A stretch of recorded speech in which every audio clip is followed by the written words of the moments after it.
Sunshine. Every day is a new beginning. So today we are going to take a look at Proverbs and we're going to go over it together. And hopefully we'll learn some stuff today. See if I can get this to work with me. There's today's artwork, by the way. Hope you guys enjoy that. And let's go over Proverbs 1 here. So as we're going to dive into this, we have to understand Proverbs 1 is the foundation of wisdom. The whole chapter here sets the tone for the entire book, and it shows us how to live wise, avoid traps, and actually walk in true success. Before we begin, though, please do a favor, help the channel grow, hit the like button, subscribe, share this wisdom with someone who needs it.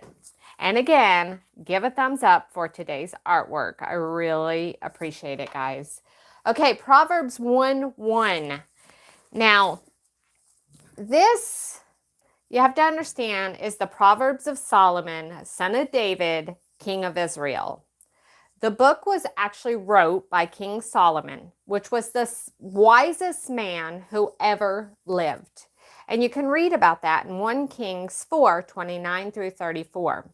Solomon received his wisdom from God, not from man. 1 Kings 3:5 through 14 will tell us that.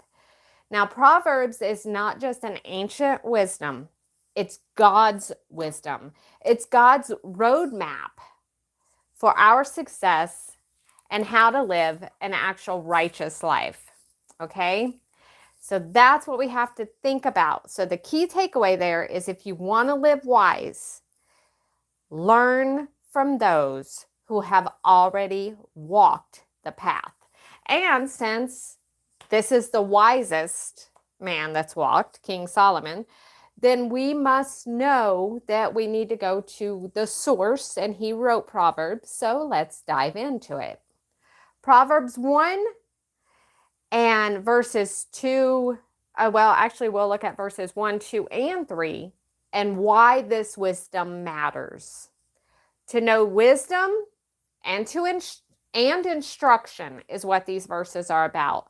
To understand words of insight, to receive instructions, and prudent behavior, doing what is right and just and fair.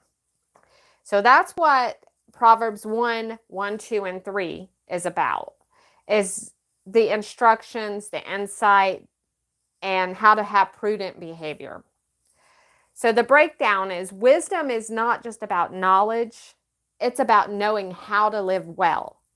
God's wisdom will actually teach us how to be just and fair and righteous in a world that is full of deception. The difference between success and failure, peace and chaos, blessings and destruction starts with actually getting wisdom. So wisdom is the key to living well, and we have to seek it daily. Then we take a look at Proverbs chapters 4.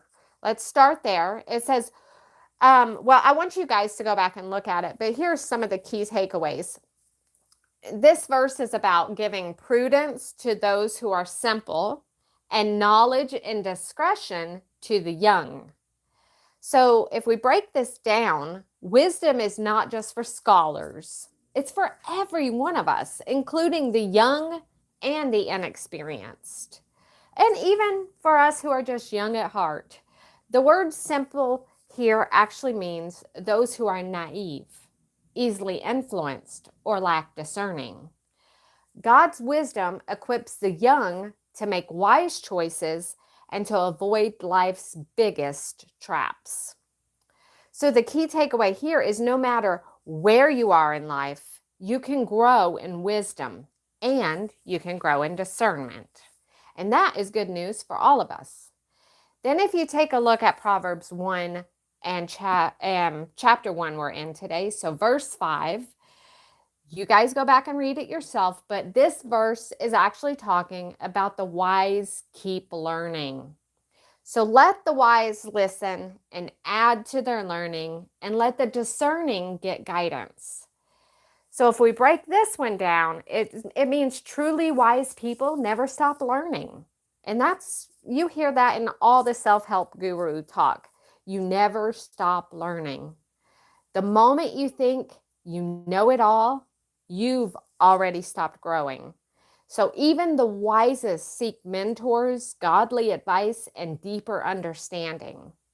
So we have to stay humble, stay teachable, and stay growing.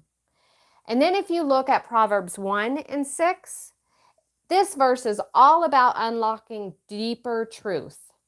For understanding proverbs and parables, the sayings and the riddles of the wise. So when we break this down, it simply means some wisdom is hidden beneath the surface. Guys, please give the thumbs up for the video today and for the artwork as well. See this adorable little fox? Okay, so let's dive right back in. In this one, Jesus also taught in parables because wisdom requires effort to uncover. So we have to dive in, dissect it. The more you study God's wisdom, the deeper your understanding will grow. See, true wisdom comes to those who seek it. And then take a look at Proverbs 1 through 7. The fear of the Lord is the beginning of knowledge, but fools despise wisdom, and they just simply despise knowledge. So if you break this one down, the foundation of wisdom is reverenced for God. The fear of the Lord does not mean to be terrified, by the way. It actually means like the fear of your parents. Like if your parents would be disciplined, if you knew you would, not do what you were supposed to do. So actually, when it uses fear, it means to honor and to respect and to submit to God, not to fear him, like, terrified of him. Without God, human wisdom is flawed. Fools reject wisdom and think they know what is best. So true wisdom begins when you put God first. And then Proverbs 8 and 9 is listening to godly parents. And what a blessing if you've had godly parents, because everybody doesn't. So sometimes we take that for granted, those who did have godly parents. Now listen, my son, to your father's instruction, and do not forsake your mother's teachings. They are garland to grace your head and a chain to adorn your neck.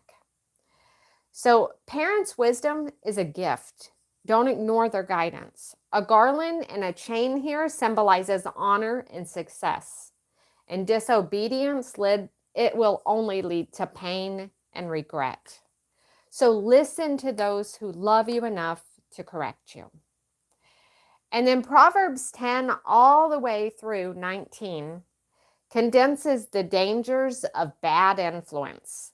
And it goes through a bunch of samples there. So basically, my son, if sinful men entice you, do not give in to them. And this is good for all of us. It doesn't matter what age you are.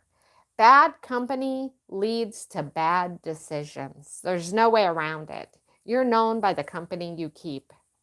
Peer pressure is real, even for adults. We can fall into the traps of following the wrong crowd just like the young. People who chase quick money, violence, or deception, they always suffer in the end.